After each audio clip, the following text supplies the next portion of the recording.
I wrote a song about it. Like a hit go. Come on now.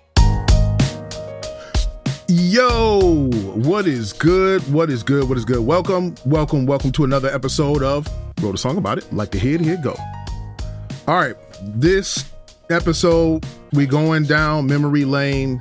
I bravely dove into the deep archives to pull something that probably shouldn't see the light of day, but I'm gonna go ahead and rip the band-aid off because I don't know how many episodes I'm gonna be able to do hiding my older work if I'm gonna do this right and be straight up with y'all. So I went into the archives today to pull something that I kind of don't want to play, but there's no point in me doing this if I'm not going to go ahead and lay my cards on the table. So I'm going to start by saying this was, I'm going to guess circa, I want to say 1998. So I moved to Portland, Oregon in about 99. So this was when I was still living in Ypsilanti, going to Eastern Michigan University. So I'm going to guess the timeline puts me at around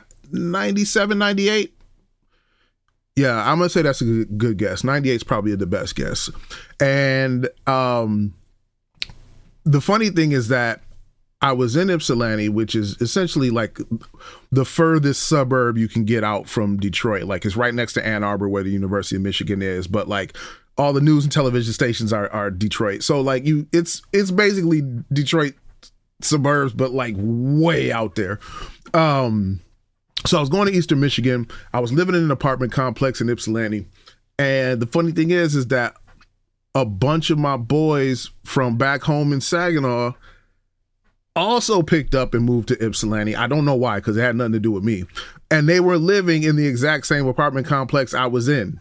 Now, I don't know if that's because one of my boys had been to my place and it saw where I was living and decided that might be a good spot to hold up. I don't know. But they had all come, a bunch of them had come down and got the apartment together. And me and one of the guys, my man Corey G, shout out to Corey G if you hear this, had been, we'd been rapping together and making music together for a few years. And then these other guys were also kind of like his homeboys from back home as well. So I knew those guys, but I wasn't really boys with those guys, but they all had the apartment together. So of course I would just go over there. My man Corey had the mixing board set up, the computer set up, he's composing all his music. Those guys are in there, doing their thing. So everybody decides we're going to start up some type of music conglomerate crew business entity. I don't know, but we all decided we were going to start it up and everybody was going to have designated roles. Now me, I've been rhyming with my man since I was like 15 16 years old. No, maybe 16 17 years old. So I for one am not really a follower. Like I'm not one for being told we all going to do this, we all peers, we're all on the same level, but Cat A over here is going to tell me what my role is and what I'm going to be responsible for and what I'm going to do without talking to me. Like you're not asking me what I would like to be involved in. We setting up this group where we're going to try to make it as a group of creatives, ostensibly in the music industry. And this cat is like, oh, you going to be the DJ. And I'm like, I've been writing songs for 5 years at this point. I've been rapping just as long, if not longer. Why are you telling me I'm going to be the DJ? Now, granted, if somebody thought I was not a good enough rapper, I would expect them to say that. Like, especially in hip hop, I would expect somebody to say that they don't like my rhymes, they don't like how I rap, they don't like my songs. I would expect to hear that. But to be put in a group with peers and have one peer who I don't really know that well be like, yeah, and you going to be the DJ. I'm like, who the hell are you talking to? So for me, I'm like, okay, I'm not the type of guy that'll be up in the meeting with everybody barking and arguing and chewing people out and whatnot. So I'm like, if y'all think that y'all gonna put this together and gonna relegate me to the quote unquote DJ, which I don't even know what that meant at that point, because we wasn't doing shows, we wasn't at clubs, I don't know what that meant. I didn't care what that meant. All I knew was that nobody talked to me, nobody asked me what I wanted, and some random cat that I kind of know telling me that I'm going to be the DJ in a group of motherfuckers when I've been writing songs and rapping for, nah. So me, I just slowly kind of quietly backed away from the group and was like, y'all do what y'all gonna do. I'm not, you know, I'll continue on my creative journey myself. You're not gonna relegate me to something that I didn't agree to. So in the process of that happening, I used to hang out over there from time to time, and, you know, we'd be working on songs and stuff. I'd get off work or get out of school and go over there and just be chilling. And, you know, if an idea popped up, well, then let's write a song. Let's make a song. Let's make something. Let's work on it. And one of these nights, there was a cat there that I had never met before. So I got introduced to this kid.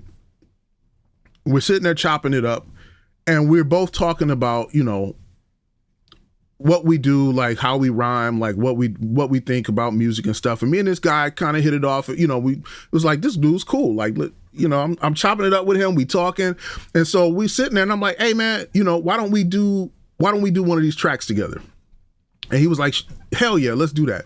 So, I don't remember this brother's name. I do remember that, like, his stage name was Chaos, and I don't remember if it was spelled different or if it was anything crazy about it.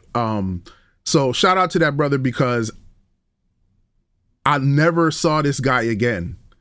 So me and this guy hit it off. We're cool. We're chilling. We're writing. And he's letting me hear what he's writing. I'm spitting some of the stuff that I'm writing. And they're like, oh, you know what? This will sound good. Why don't we do this track together? So my man Corey G is in there. And Corey G is one of the reasons that I make music. I met Corey G when I was in high school, and he was boys with one of my best friends. And so we all became cool. And so me, Corey G, and my friend Jared, who we call JG, we put together my first rap group. But by that time, we had kind of exhausted our time together as a group. We were all still friends, but we kind of weren't working as hard to, like, be a group at that point. So Corey was always making music. Corey was and is a musical genius. This kid at 15 with a janky old keyboard with a sampler in his basement was making some of the most intricate and complex beats I'd ever heard in my life.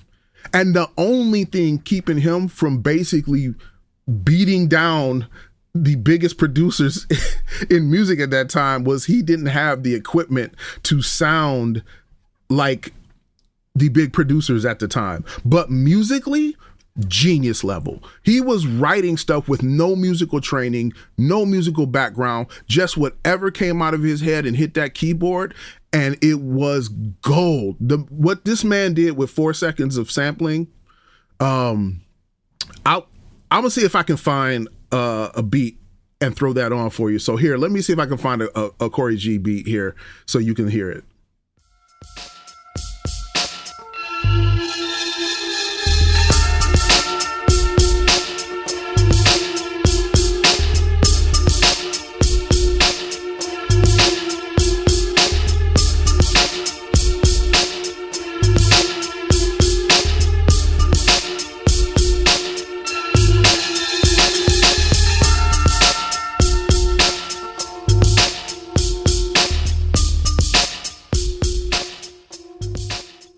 So that's just a snippet of what, like, this guy can do.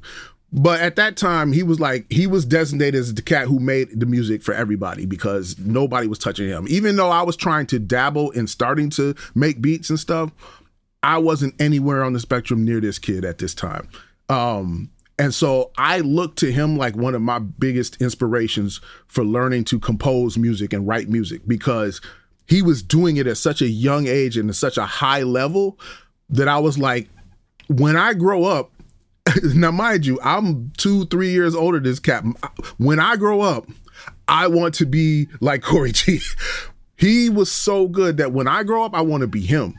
And so he cooked up a beat, and we sat there kind of vibing to it, and we spit it out. Now, mind you, this is 1998, back when here I am thinking, you know, I have what it takes to be a top rap performer in anybody's city, industry, genre. I don't know. I go back and listen to my old music, and where I thought I was and where I was were two totally different places. So me and this brother put down this track. I actually ended up liking this track a lot, and it's not as bad as some of the other stuff that I'm not pulling out right now. But it's clear to me that like I wasn't going to be on anybody's radio station anytime soon. But nevertheless, me and this cat put the song together. Really enjoyed it. Really loved how we worked together. Like I felt like we really fed off each other well. We had a good rapport. And so after that, I was like, hey, yo, what happened to that cat? And it was like, oh yeah, well, he went back to such and such wherever he was from. And I was like, anybody got his contact info? Like, I would love to chop it up with this dude, maybe catch up with him again. Maybe we can do another track together or whatever. Never heard from this cat again. Never saw him again. Nobody ever gave me contact info with this kid. So for all I know, he thought I was the wackest thing that he'd ever been around. I don't know that for sure. I don't think so. We had a pretty good conversation while we were writing this song. So it just happened to be one of those things that I feel like came together at the right time. It was the right mix of right people, the right energy. And we put this song together that I thought really came out nice. But I don't know, you guys will hear this and probably think this is absolute terrible trash. But I'm willing to take that hit because I said this is what I was going to do. So I'm going to do that. So I am going to shut up right now and let you hear the 1998 burgeoning hit, Gon Be Some Sh. Oh yeah, and I almost forgot. At that time, I was going by the insanely clever moniker Kalo, and that's a story for another day. I don't even want to go into that right now. But in this track, I happen to be on the second verse. So here is Gon Be Some Shit.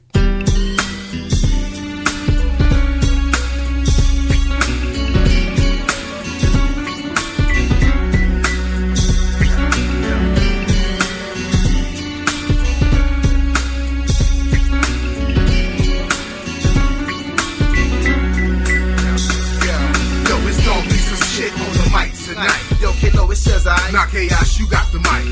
So rip these niggas asses out the frame. We came to heat shit up and make these rappers recognize the name. Yo, it's Gon Be Some Shit on the mic tonight. Yo, Kalo, it's Shuzai. Not chaos, you got the mic. So rip these niggas asses out the frame. We came to heat shit up and make these rappers recognize the name. Well, it's the battle of the century. This verbal opponent, one up from asking is a potential enemy.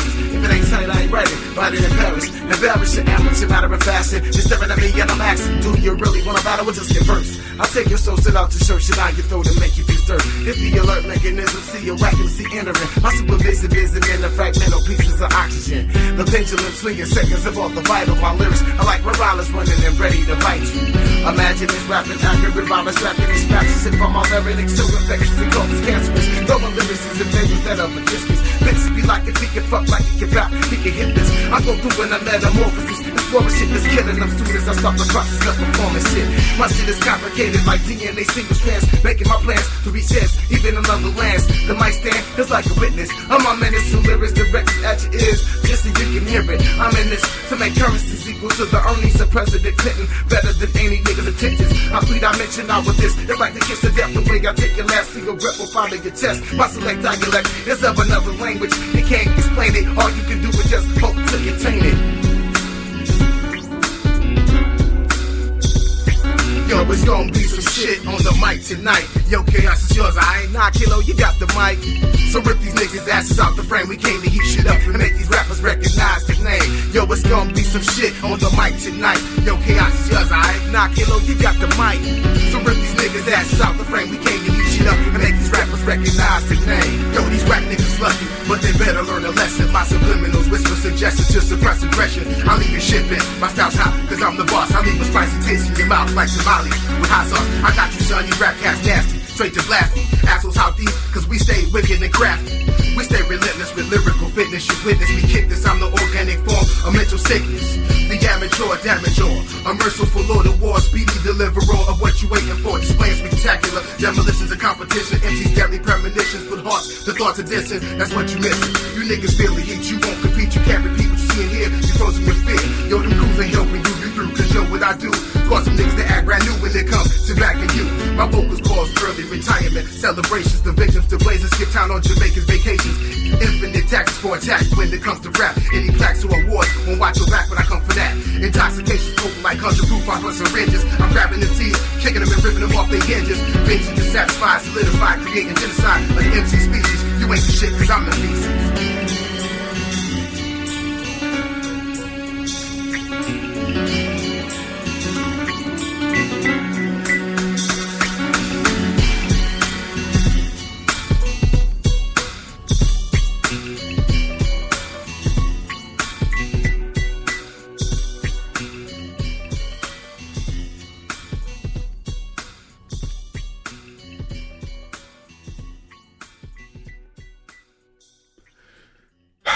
All right, there you have it. I don't know. I'm sure. Feel free. You can message me. You can hit me up. You can tell me what you think. I'm gonna let you have that. I'm not gonna argue with you guys about what this sounds like. But I told you guys I would share it, and so there it is. So at the end of the day, thank you for taking some time out to listen. This was Gon Be Some Shit, and this has been Wrote a Song About It. Like to hear it go. I'll catch you guys next time.